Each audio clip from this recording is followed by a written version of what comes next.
Bakit? Bakit? Magtiklop nga kayo ng damit. Ang dami-daming tiklopin, oh. Palagi na lang ako nagtitiklop. Ako na naglaba. Ako pa rin magtitiklop. Kaya nga tinawag eh. De, tiklopin mo. Ando. Ay, nagre-reklamo ka. Ay, di. Madami ko titiklopin nga. Eh, magtitiklop ka lang. Eh, paano pa kung ikaw maglalaba lahat yan?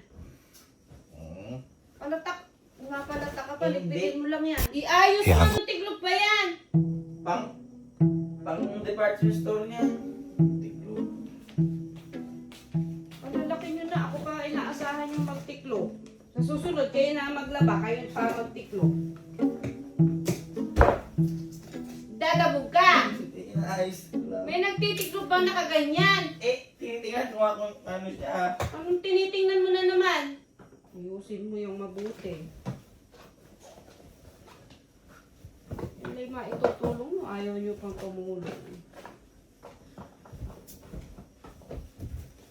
Hoy! Umayos ka, Alin, ha? Inaayos ko nga to. Ang dami. Nakakailang tiklop ka pa lang. Nagrereklamo ka ng marami. Wala pa. Wala pa sinasabi.